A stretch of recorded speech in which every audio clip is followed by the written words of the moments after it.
Well, hello everybody, and welcome back to another episode of We Watch Shudder. My name is Michelle, and who's here with me? No, wait, that's it's JD, and that was not our theme song. It's a good thing I stopped when I did. We don't want to get sued by anybody. We don't? It's JD. I love getting sued. It's my favorite. Is it really? No. Out of all the never. lawsuits you've ever been involved in, what was your favorite? I have never been involved in a lawsuit, which is actually kind of disappointing because I love Judge Judy. Oh well. I mean, we could fake a whole thing just to go on our show. I would do that. We could. It'd be super fun. You just start a fight over the podcast and like who has the rights to it or something. Yeah, let's do that. Let's ruin everything. Turn it into a publicity stunt. Anyway, guys, so in addition to Shudder, we watch Judge Judy. That's our new podcast coming soon. Judy Justice. It's free on Prime. It's a spin-off on Rat Factory Media coming soon to a podcasting platform near you. We watch Judge Judy. But today we watch Shudder. Is that not correct, Michelle? I did watch Shudder. I did not watch Judge Judy today. It was an off Judy day. I did wear my Judge Judy t-shirt though.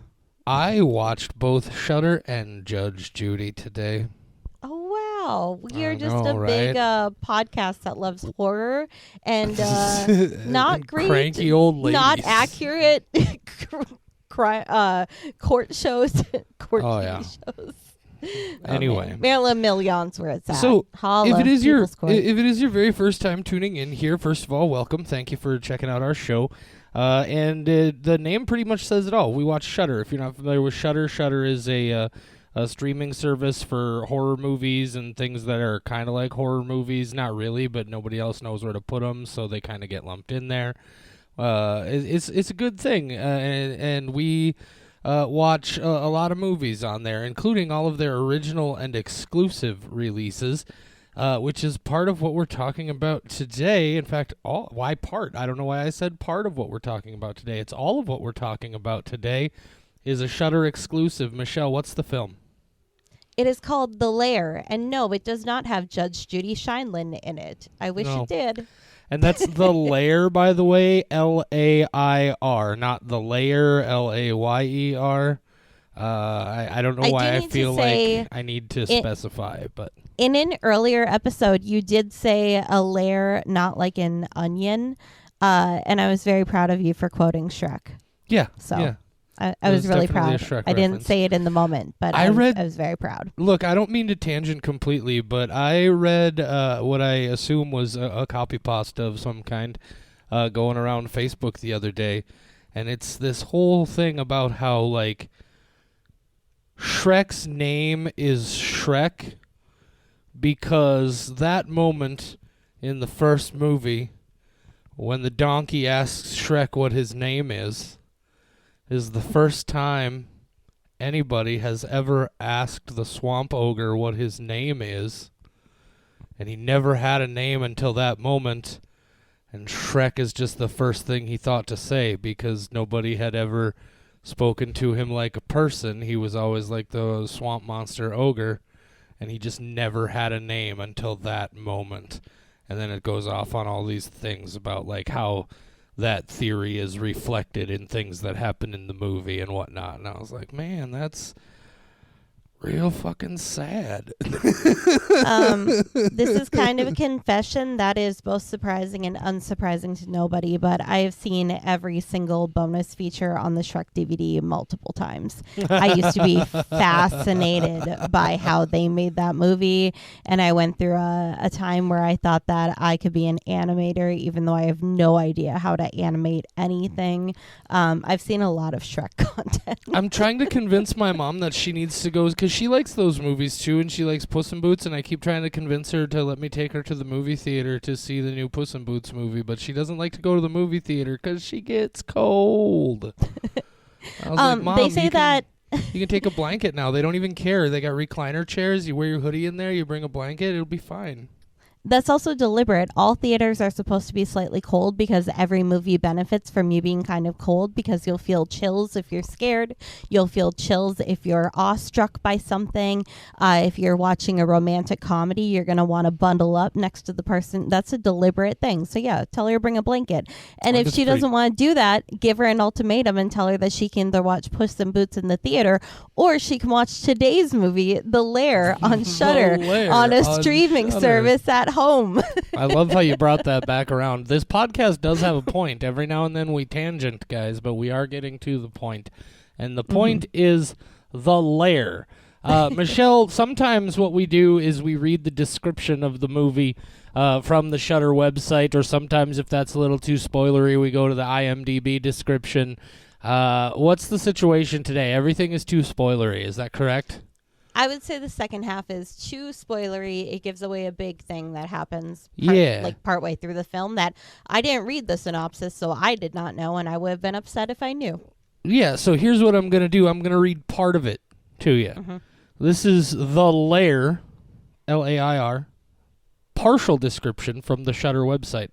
When Royal Air Force pilot Lieutenant Kate Sinclair is shot down over Afghanistan, she finds refuge in an abandoned underground bunker where stuff happens. That's what I'm gonna say. That's all the description you're gonna get, because if I read the rest of what's going on there, it's gonna give away all the important details in one fell swoop, and you don't want that. So this is the movie is The Lair. Michelle, would you like to tell these folks who are listening your spoiler-free thoughts on The Lair? Just some quick summary spoiler-free thoughts. Absolutely. So this is one of those where my rating of the quality of this film will not match my rating of the enjoyment of this film, because this film, if you're looking at it as like a, does that deserve an Academy Award type of questionnaire, it's not going to do very well in a scoring of that level. It's not great acting. The storyline, we have seen a lot. There's a lot of just like one-dimensional characters. It definitely feels like a remake of a late 90s, early 2000s action movie that we've seen before. That said, I think it was on purpose. I hope it was deliberately bad.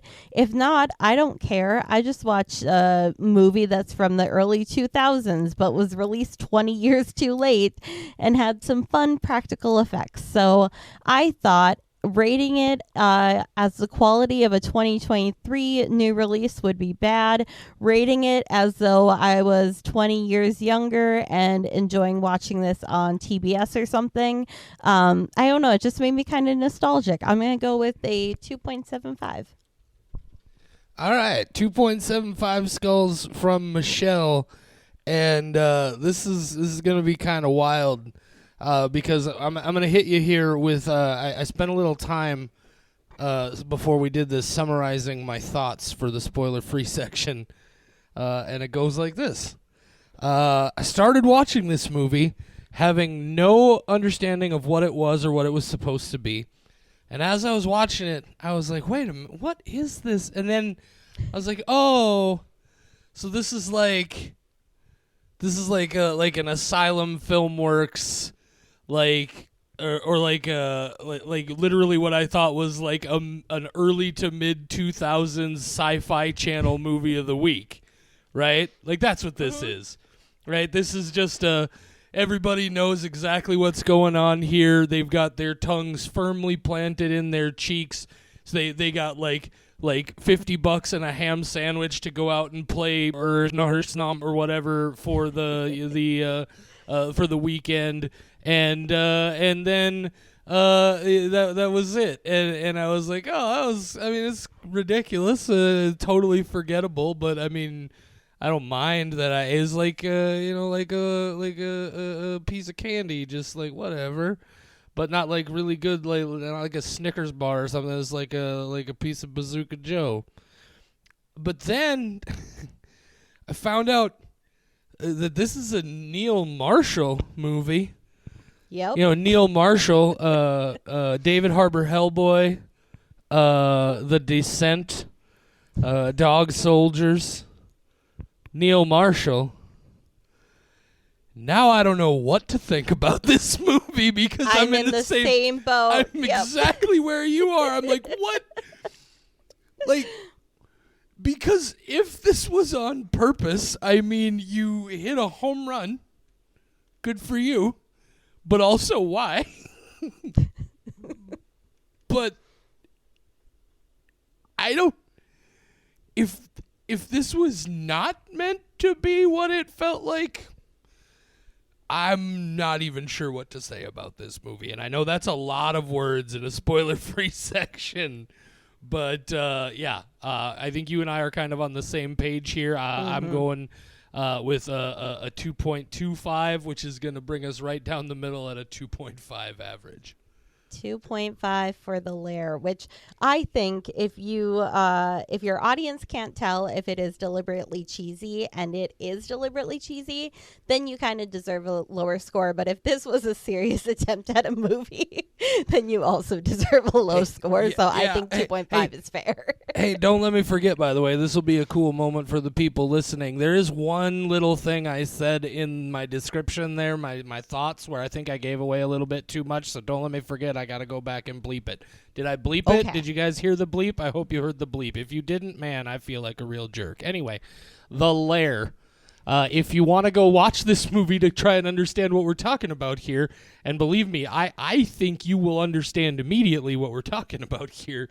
Go ahead and do that, and then we're going to get into our spoiler section. You're going to want to hit that pause button right about now. All right, did you go watch it? Do you understand what we're saying here now, Michelle? We're so confused. Yeah, I don't like. That's exactly what happened, right? Like, so I'm watching this, and I'm like, because first of all, like, everything about this movie feels like it was made on a shoestring budget, right? Like it looks very like, I don't know what kind of cameras they used. There's very obviously a lot of like background blue screening going on, and like not really high quality seamless merging. Like, it's very obvious what's going on in a lot of things. But also like look, there's a scene in this movie where a guy is in a toilet and a monster rips him through the back wall of the toilet, and there's a Wilhelm scream, right? Okay, like, this movie, if your movie uses a Wilhelm scream, I have to believe you know what you're doing, right? Like, that's like a giveaway sound effect. Nobody uses a Wilhelm scream seriously. But I just don't know. I don't, like once what I immediately started doing when I figured out who was behind this and the other things that Neil Marshall has done, I immediately started to try and do some digging to find out how much they spent on this movie. Because that's going to be a big part as well of, I think, my overall opinion of this movie in the long run is, how much did you spend on this $150,000 2003 Sci-Fi Channel movie of the week? This movie gave me massive 1998 Godzilla vibes. Yeah. I kept expecting to like hear a P. Diddy song and have some lime green subtitles. It just, like I said, I loved 1998 Godzilla. I'm a huge Matthew Broderick fan. That man, even though he like murdered somebody, I've heard. What? Yeah, I think he's one. I'm going to say this, but I think he's just another one of those celebrities who killed somebody in a car accident once. Oh, I thought you meant actually like stalked and murdered somebody. Okay, no, fair enough. Anyway, no, I think it was an accident. But well, we're all distracted by the Matthew Broderick murders now. Thanks, Michelle. Fabulous. Didn't have that on my 2023 bingo card. Shout out to last podcast on the left quotes. Okay, anyway. Love Ben Kissel. Yeah, so I definitely recognize like the music and the I don't know, like the saturation, the brightness, something about the way this looks. It's kind of grainy despite being in high definition. And I don't know if maybe the editor thought that they were making an homage, and maybe the rest of the people didn't know. If there were certain people on the cast who thought it was a joke and others didn't.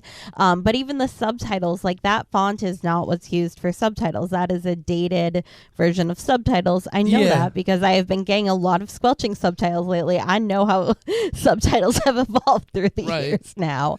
And then there is a part where I'm not going to say that people can't have ocular disabilities, but when your grizzled person in charge of the army has an eye patch, that's just such a stereotype that I'm like, this has to be right. And then they're like, oh, we're the misfit soldiers. All of us have like a one-dimensional character trait that defines everything about who we are, and we have nothing else going for us. I'm like, it's got to be right. It knows what it's doing. If this was intended to be a send up of this kind of movie, I think what makes that, first of all, like nowhere in the presentation of this film is that, or the marketing of this film is that, like, everybody just listed as an action horror movie. There's no reference to any sort of comedy or satirical element whatsoever. But I don't know. I almost, there's a part of me that just, for my own sanity, needs to believe that, yes, they absolutely knew exactly what they were doing.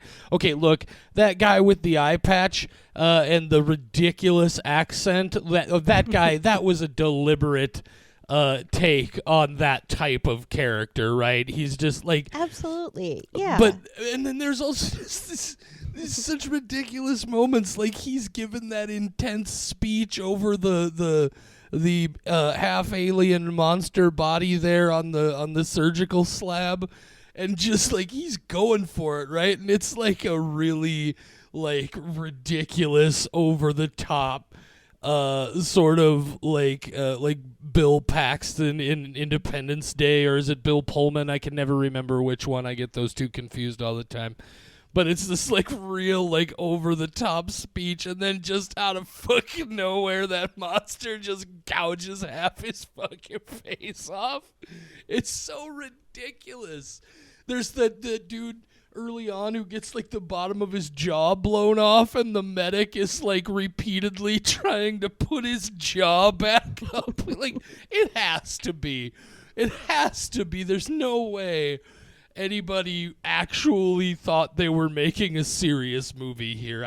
My sanity and my fragile remaining grip on reality refuses to believe it.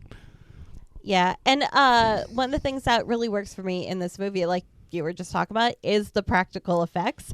They're really good for this being what seems like a ridiculous, out there, like kind of like mocking those older movies.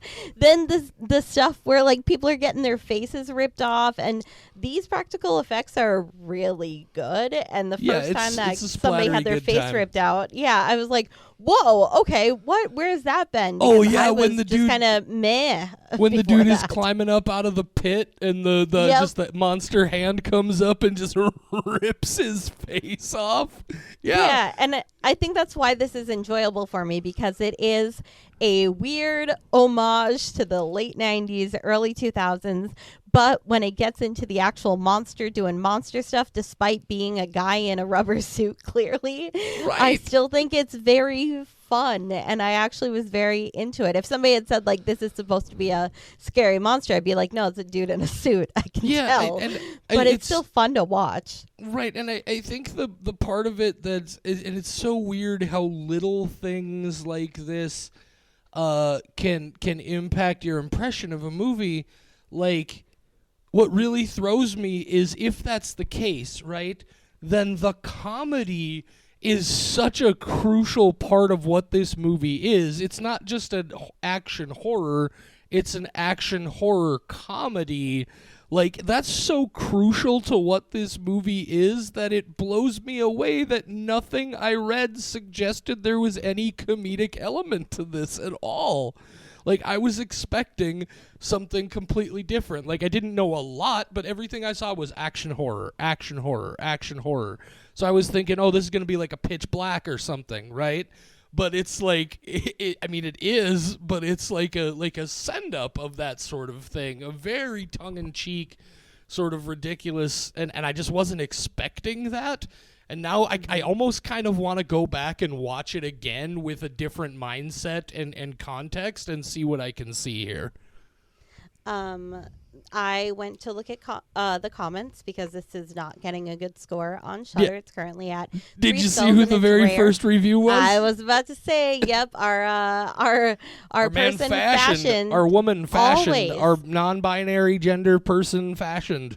They always give it one skull. They always hate the movie. They just want Skinamarink to come out. They said this was just bad. But aside from fashioned, a lot of people are saying, like, this is so bad for Neil Marshall and all this stuff. But then the people who give it a good score all seem to be in the same boat as us, as, like, this being a deliberate cheese fest and a fun monster movie and generic characters, but so entertaining for a dumb guy in a rubber suit bullet fest. Right. The thing that I'm suddenly thinking of, because like I said, I took this movie as it was trying to be something more like a, like a Pitch Black or an Event Horizon or something like that. Event Horizon is not a good reference, but no. Now I'm thinking more of. Have you ever seen a movie that came out back in 2003 called The Core? It's a disaster movie where the Earth's core stops spinning, and so a bunch of people. Film? Let's see here. I don't think.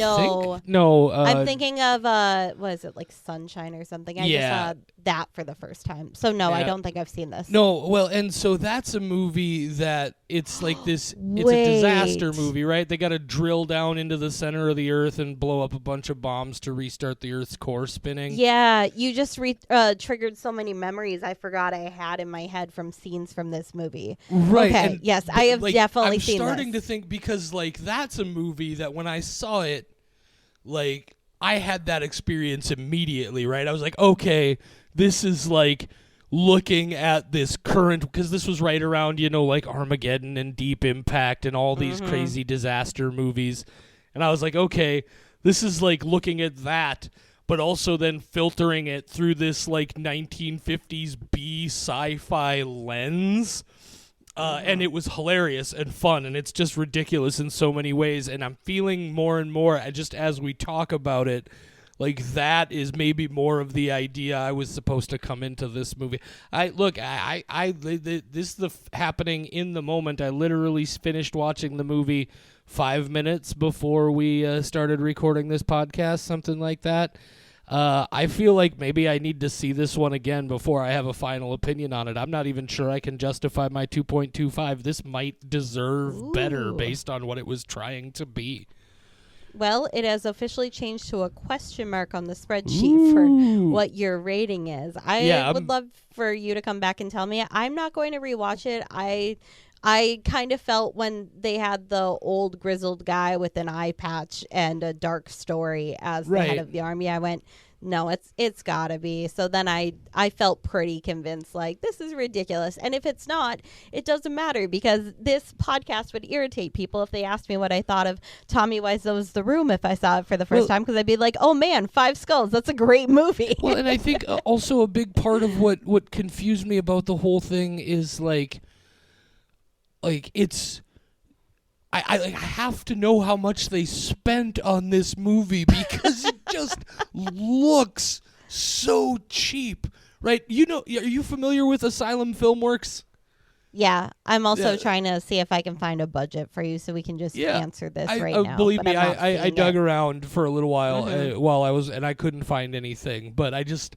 Like, that's a big part of it for me, is like, I got it because it looks like they made it in somebody's backyard. It's so wild.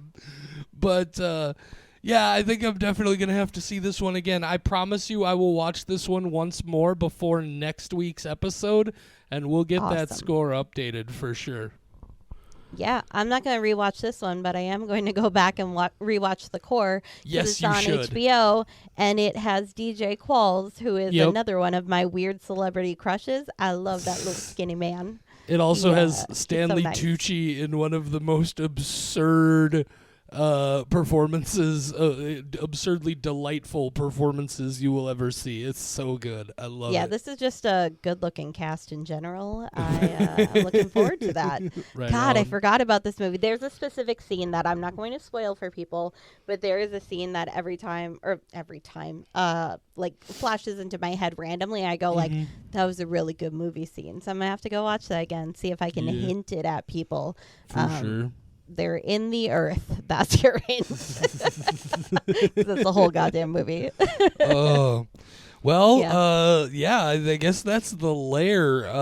Interesting. You guys, shoot us your thoughts. You know, we're on all the social medias, Facebook, Instagram, Twitter, TikTok, at We Watch Shudder, all those places.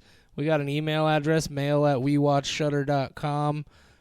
Shoot us, tell us what was your impression of this movie? Was this movie deliberately trying to be ridiculous and cheap but in a fun, exciting way, or is this something where they didn't understand at all what they were doing and they thought they were making something really cool? Let us know what you think. I would love to know. Please tell me. Validate me. Send me messages. Somebody who made this movie, reach out to us. How much did you spend? Neil Marshall, did you make this movie on your summer vacation in your backyard? Is that He'll never is tell. that what happened here? He'll I don't never know. tell. I do have to just comment on. Oh, good. I have to comment on TikTok really quick. I feel like at this point, it's just funnier if I keep saying the TikToks are coming and they never do than if I think ever that would be actually hilarious. release a TikTok video. I have stuff ready. I haven't put out. It's like the squelching files, which, if you didn't see on social media, are now up to 450 screenshots, and that's just the ones that I was able to collect. Unlike the goddamn SpongeBob episodes where the subtitles are broken and I can't get them, but I looked at where they should be. But yeah, it's like that, where I should probably be doing that kind of shit, and then I just Wait a keep minute. collecting squelching Okay, hang on. subtitles. I'm, Yeah? I'm sorry. I don't mean to interrupt, Uh-huh. but I'm just scanning through some of the reviews here, the early thoughts on the Shudder website that other users and watchers have put in. Mm-hmm. One of these says Matthew McConaughey in his best role yet. Was Matthew McConaughey in this movie and I just didn't No, that's notice? the joke. No. Oh, okay. Well, now I feel dumb.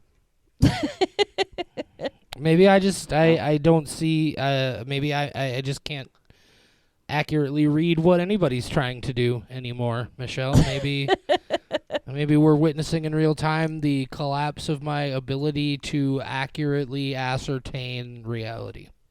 Well, that would be all right. Oh, fuck you. Good times. Like a dog chasing a stick.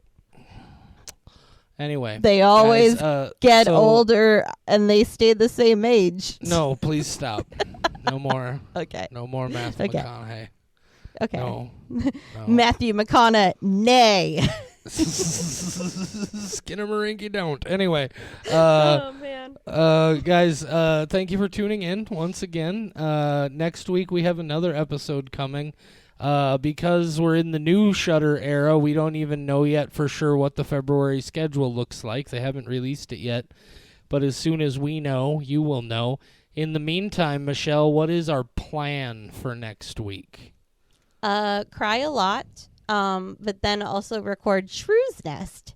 Shrew's Nest. It's an The older second exclusive. The second oldest Shudder exclusive on the Shudder website, streaming service platform thing. Shrew's Nest, that's the movie. That's your homework, guys, if you want to watch it before the episode. Other than that, like I said, check us out on those social medias. Check out WeWatchShudder.com. Michelle, I just found out some behind-the-scenes details earlier today about the next Time Bomb Pro event that we're going to be sponsoring. I'll tell you all about it off the air. Oh, well, that's really tantalizing for people who aren't in on the secret. So nice.